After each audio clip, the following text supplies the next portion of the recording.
Let's begin this video as short and as simple as possible. This is a GShock inside a Seiko Tuna case. Who's responsible for this monstrosity? Well, SKXMOD. Find out how. This is the GShock GA2100, specifically the TH-1A model.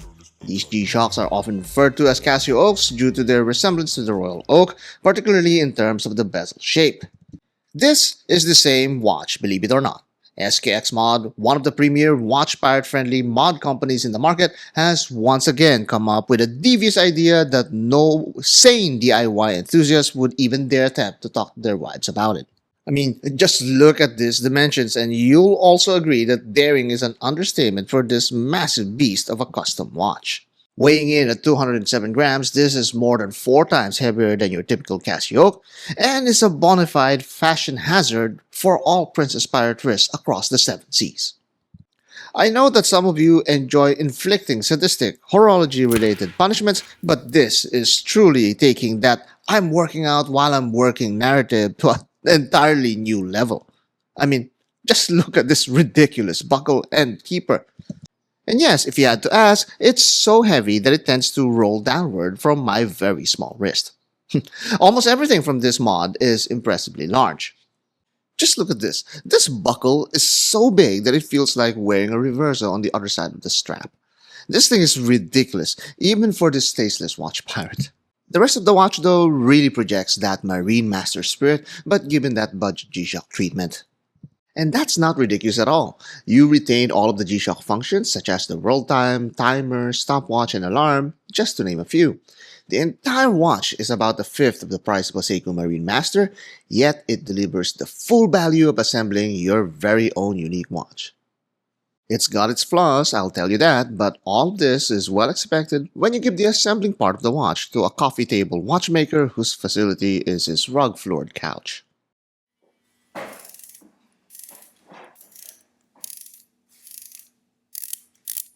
SKXMOD didn't leave everything entirely up to your discretion though. This clicky bezel is exceptionally well crafted and satisfying to turn. This is well protected by this signature Seiko shroud that is well built and protects the whole watch like Grandmama Pirate's hairy limbs. We have much bigger buttons here, which is a welcome change compared to the tiny G-Shock buttons, and lastly, the back proudly displays your customized personality. Another change is that this uses FKM rubber, which is much superior in feel than the original Seiko straps. A clear upgrade. Although this is a true beast of a watch, it does offer some strap changing options. On a Horween leather strap, it beautifully complements the two-tone setup and adds a warmth to the piece. Ensure to use a thicker strap to prevent it from slipping off your wrist if you're not careful. Additionally, pay close attention to matching your buckles precisely as this black and gold watch strictly adheres to its dress code. It's a great-looking organic setup if I may say so. I'm sure a bigger wrist can do this more justice, but I can see how it makes a more casual appeal compared to the professional impression that it has by default. Slap on a NATO strap and it now becomes a bit sportier. This striped Artem NATO is a welcome change and can secure the watch much better than many straps. This watch's versatility lies in its lack of visible lugs. Since the lugs are concealed beneath the watch, you don't notice how the strap connects to the case. This allows you to wear narrower straps like this 20mm NATO, even though the lugs are actually spec'd at 22mm. However, as a word of caution, ensure that you use the appropriate size spring bars. This same principle applies to regular straps as we toss in this Artem loopless silkcloth strap. The gorgeous texture really adds a much-needed finesse to this bespoke tank. See how a matching buckle really brings out the full effect of the black-coated watch? Granted that it's always a good practice to complement things rather than just match them, but in this DIY case, I was happy enough to scavenge whatever works with this monstrosity. There's so many things going against this watch. Its massive size, the gold accent black tone configuration, the quartz module, all of that on top of being assembled yourself.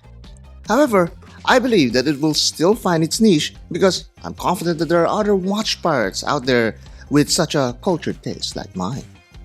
If you are in the same boat, SKXMOD not only throws in all of the parts you need to franken out this GShock, but they also provide the tools to get it done. This crystal locker is a very helpful tool to screw down the glass onto the case.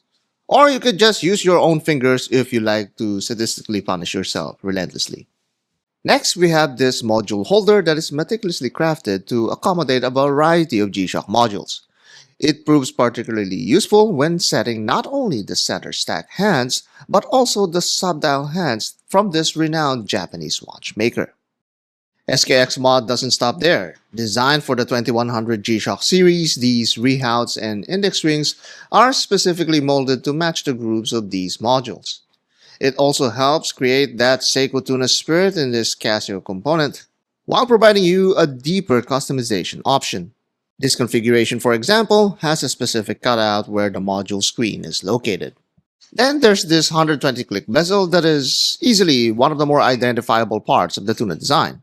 This one is also custom molded for this mod, and I can imagine SKXMOD releasing other distinct variants in the future, such as the other iconic Seiko monster bezels with this kind of construction.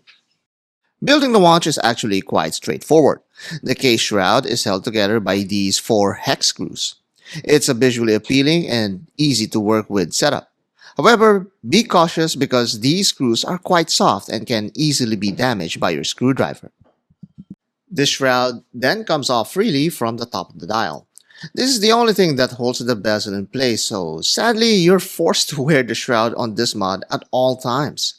I think that's a big flaw in the design, as that could have opened this watch to an even more wider variety of configurations if you could wear it without a shroud. But as it is, it still changes the look of the watch considerably, as you can see with this bare steel combo.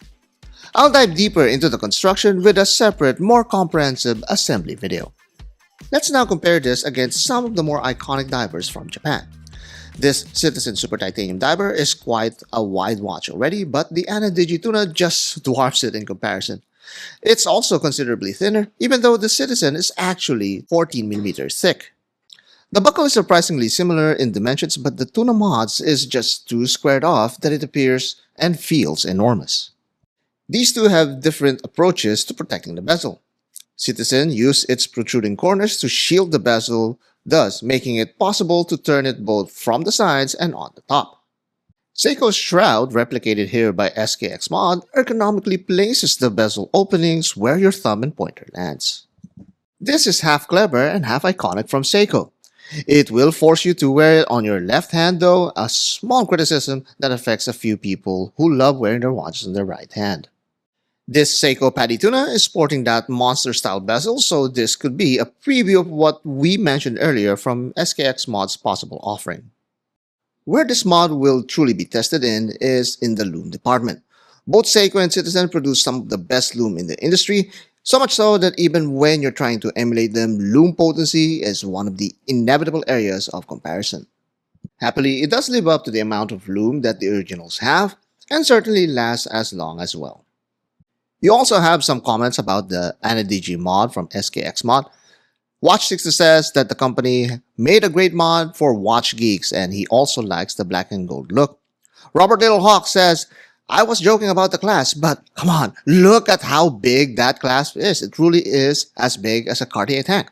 Fellow 6035 says, it's a Hulk of a Seiko mod and he likes it. He says it's awesome. And finally, Mr. Gunnar Carlson said, it looks like a Casio 2100 module. And yes, he is right, because that module and that screen is now very iconic and very emblematic of the GShock 2100 series.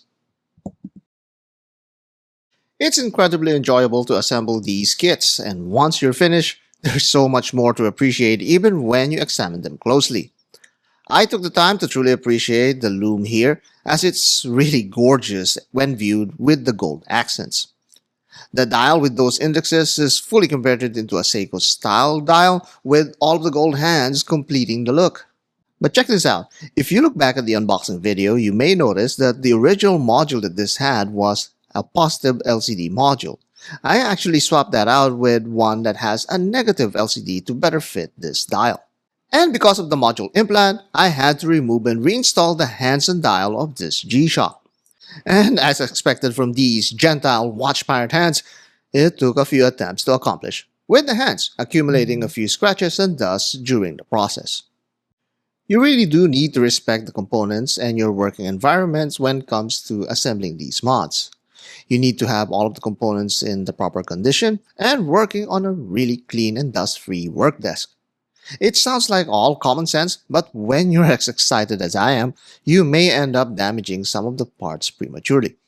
But it's okay. Part of the experience is learning from your mistakes and improving on your qualities such as patience and precision. Disciplines that you can, in fact, apply in other areas of life. But before I get too preachy again, let's go back to SKXMOD and what makes them successful. They come up with these ideas at a reasonable budget while engaging you, the watch enthusiast, along the way. There's a tangible connection between the watch enthusiasts and the DIY movement. The watch enthusiasts who are building a collection that encompasses every conceivable metric are the same ones that find joy in creating something that's tangible. Yes, this watch may not fit my muscle-deficient wrist, but I can certainly say that this timepiece was built with these very hands. And that is the Ana-Digi Tuna 1000M from SKXMOD.